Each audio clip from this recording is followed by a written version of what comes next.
Angel Reese, who was one of the biggest names in the WNBA, they had around 600,000 viewers, which is so low. The moment Caitlin Clark went down, the WNBA didn't just lose a player, it lost its entire heartbeat. You cannot make fans watch what they don't want to watch. In a single injury, the league's golden era came crashing to a halt. Ratings nosedived, ticket prices collapsed, sponsors panicked, and fans, they vanished almost overnight. I think Caitlin Clark went into training camp, or she at least went into the preseason games with a quad injury. This isn't just a dip, it's a full-blown disaster, because the harsh truth is this. The WNBA bet everything on one woman to save the league, and then stood by while she was hacked, bruised, and broken. Now the cameras are still rolling, but the seats are empty, the hype is gone, and the league is staring down a terrifying question. What if Caitlin Clark never comes back? What if the one star who made America care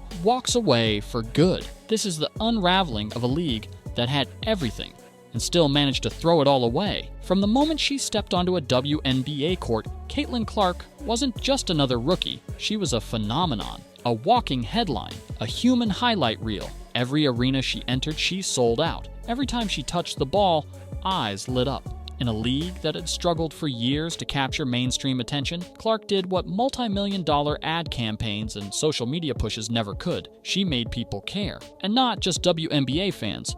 She brought in college hoops followers, curious sports watchers, dads with daughters, and little girls wearing her jersey like armor. Caitlin Clark became the face of a revolution. Networks fought to air her games. Merchandise with her name flew off the shelves. In less than a season, she was responsible for more than 26% of all economic activity in the league. One player, one impact, one undeniable truth. Caitlin Clark wasn't just good for the game, she was the game. But here's the problem with building your empire on a single pillar. What happens when that pillar cracks? What happens when the star attraction is suddenly forced off the stage? That's exactly what the WNBA is grappling with now, and the numbers are terrifying. Started with a quad strain, one of those injuries you hope is minor, just a few missed games, maybe a little rest. But when Caitlin Clark sat out on May 24th, the entire league felt the aftershock.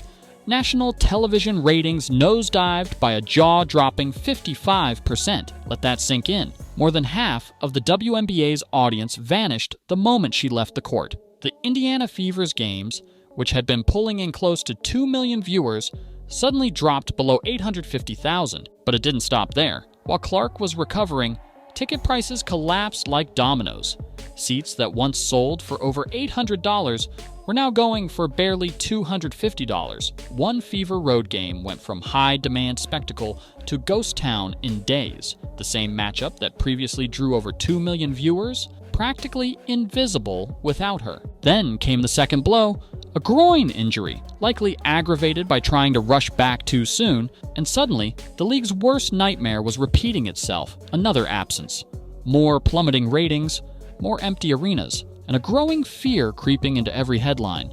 Is Caitlin Clark becoming injury-prone? Because once an athlete, especially a young one, starts stacking injuries early, the whispers begin, the comparisons get made, the careers get shortened, and for the WNBA, that's not just a player problem, it's an existential crisis.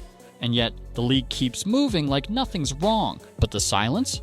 It's getting louder. And fans are starting to ask, why wasn't she protected? Why was the one player keeping the league afloat left so vulnerable? You'd think a league on the edge of a breakthrough would do everything in its power to protect the player who made it possible. But instead of building a fortress around Caitlin Clark, the WNBA practically handed her over to the wolves. Game after game, she's been body-checked, shoved, blindsided, and the league's response?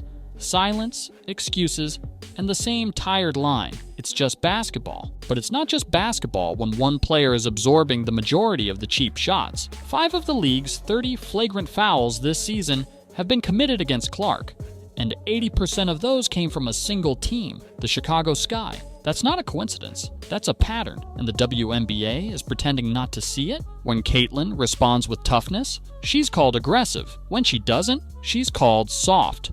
It's a trap, a no-win situation designed to tear her down, while the league shrugs and hides behind officiating protocol.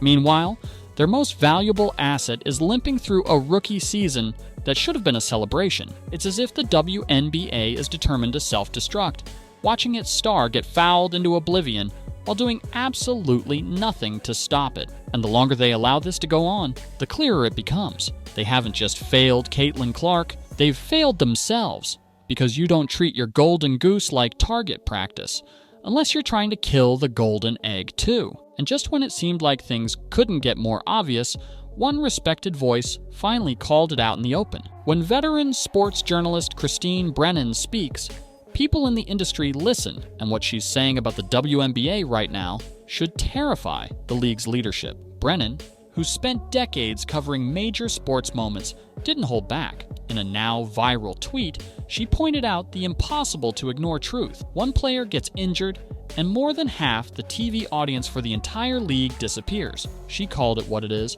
a catastrophic failure in strategy, protection, and vision. But she didn't stop at social media. Brennan's upcoming book, On Her Game, Caitlin Clark and the Revolution in Women's Sports, is set to take the gloves off. Sources say it dives deep into how the WNBA squandered its chance to build something lasting, how the league ignored obvious warning signs, dismissed critics, and allowed jealousy and politics to get in the way of progress. Brennan isn't just throwing out hot takes. She's diagnosing a systemic failure. She says the league had the data, saw the economic impact, and still refused to protect the player driving all the momentum. She called out the league's lack of action after each flagrant foul. She described it as watching a restaurant let customers harass the chef whose cooking keeps the doors open. And she's not wrong, because this isn't just about Clark anymore. It's about what happens when a league finally gets the spotlight and turns its back on the one person holding it up.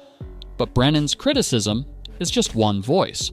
And as sponsors start pulling back and ticket sales fall off a cliff, the WNBA is facing a much louder alarm bell, the sound of cold, hard cash disappearing. If there was ever any doubt about Caitlin Clark's value to the WNBA, the numbers have made it crystal clear and brutal. In just weeks without her, the league hasn't just suffered, it's bled. Ticket prices for Indiana Fever games have fallen off a cliff, dropping from as high as $860 to barely $250. Some games went from arena packing spectacles to ghost towns with seats so cheap they look like clearance sales at a dying department store. The Chicago Sky vs. Fever rematch, once one of the most anticipated games of the season, saw ticket prices crash from $210 to just $95. This is the same matchup that once pulled in over 2.25 million viewers on national television. Without Clark, it was just another Tuesday night game no one cared about. But it's not just fans walking away, it's the sponsors. Big-name brands that poured millions into the WNBA's future are now quietly backing out, questioning whether their investment was tied to a league or a single player. The fallout isn't theoretical, it's happening right now, and it's tearing through the league's financial foundation like wildfire. Behind closed doors, league executives are scrambling to explain the cratering numbers. Merchandise sales have slowed. Attendance is dipping game by game. TV networks are starting to panic about the next broadcast deal.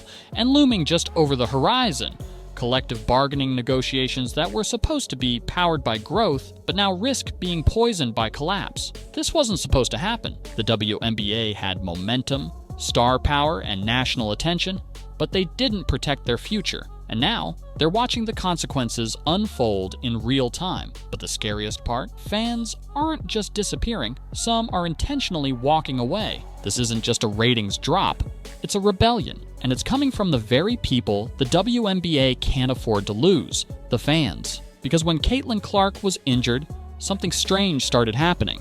Viewers didn't just tune out, they chose to walk away. Not because they lost interest in basketball, but because they felt betrayed by the way the league handled its brightest star. Social media is flooded with comments from fans, many of them new to the WNBA, saying they're done watching other teams, done supporting a league that lets its biggest attraction get hacked, fouled, and targeted without consequences. These aren't casual fans. These are the people who bought jerseys, filled arenas, tuned in week after week, all because of one player. And now they're boycotting on principle. The anger isn't just about Caitlin's injuries, it's about the message. The league had a once-in-a-generation opportunity to embrace and protect a rising icon. Instead, they let jealousy, media narratives, and internal politics cloud their judgment.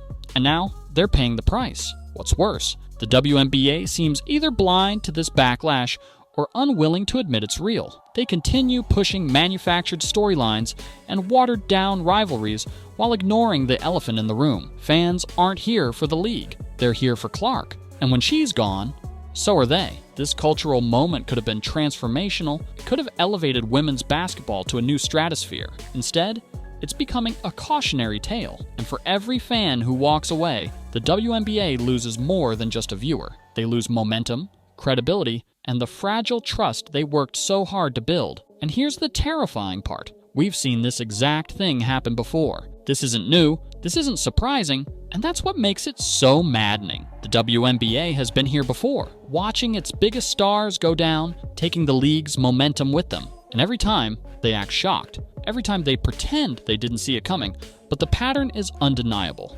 Years ago, similar collapses happened when other marquee names got injured. Ratings dipped, attendance dropped, and yet the league learned nothing. No structural changes, no player protection reforms, no real consequences for dangerous play, just another shrug and a statement about letting them play. It's like watching someone touch a hot stove, get burned, and then reach for it again, over and over, insisting they didn't know what would happen. But this time, the stakes are higher, because Caitlin Clark isn't just the biggest star the WNBA has ever seen. She might be their only star with this kind of universal appeal. The warning signs weren't subtle.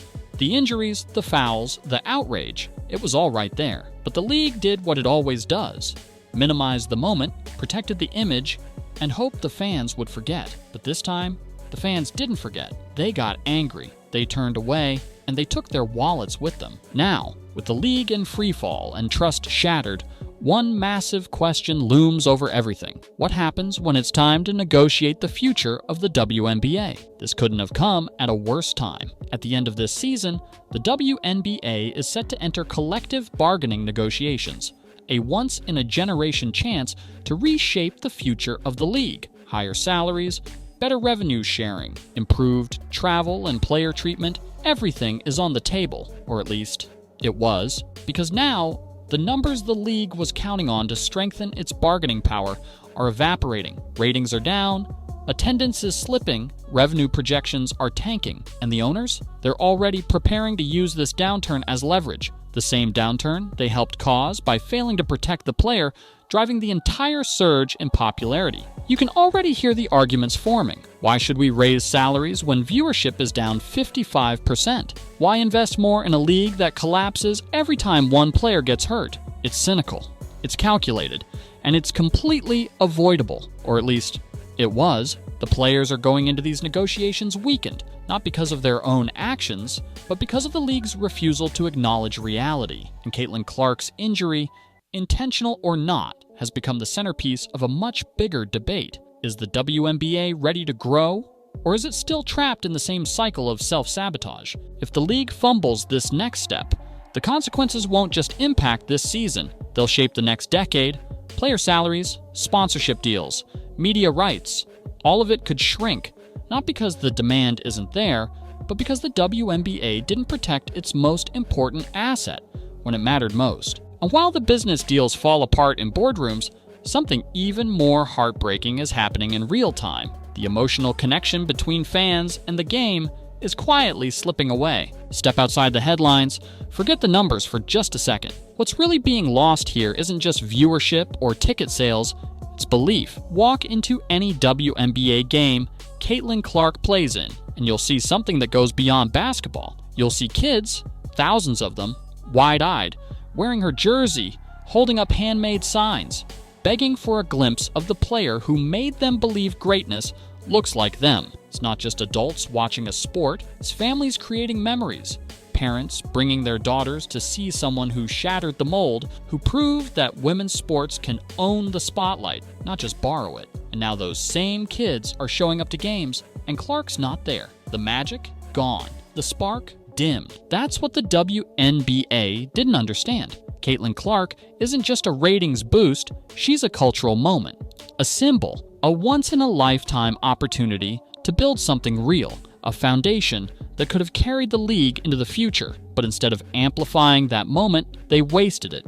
Instead of protecting it, they exposed it. And now, the emotional connection that brought millions of new eyes to the sport is unraveling, one injury and one letdown at a time. This wasn't just about a rookie season or a few fouls. It was about building a league that little girls could grow up with. And right now, that dream is slipping through the cracks. Because what those kids are learning isn't how to shoot a perfect three. It's how fast the world lets you fall, even when you're carrying it on your back. And the tragedy didn't have to be this way. The warning signs are flashing. The numbers don't lie. The fans have spoken, and their silence has been louder than anything the WNBA has ever heard. Caitlin Clark was the miracle they never saw coming. She gave the league relevance, attention, revenue, and something it hadn't had in years, hope. But instead of nurturing that hope, they let it get trampled over and over again. Every hard foul, every ignored flagrant, every tone-deaf press statement, it all sent the same message, that even the biggest star in women's basketball wasn't worth protecting. And now, the league is scrambling to hold on to a moment it's already let slip through its fingers. Caitlin Clark may heal, she may return stronger than ever, but the damage is done, not to her body, but to the trust between fans and the WNBA. The question now isn't whether she can bounce back, it's whether the league can. Whether the WNBA can finally realize that protecting your stars doesn't make you soft, it makes you smart. Whether they'll stop chasing controversy and start defending the future they say they believe in. Because if they don't, this moment will be remembered not as the start of something historic, but as the moment it all fell apart. If this story hit you like it hit us, don't stay silent. Drop a comment below. Do you think the WNBA can recover from this? Or has the league already blown its biggest opportunity? And if you want to stay updated on every twist, every injury, every move that changes the game, hit that subscribe button, turn on notifications, and help us keep this conversation going. Because this isn't just about basketball anymore, it's about what happens when a league forgets who brought it to the dance.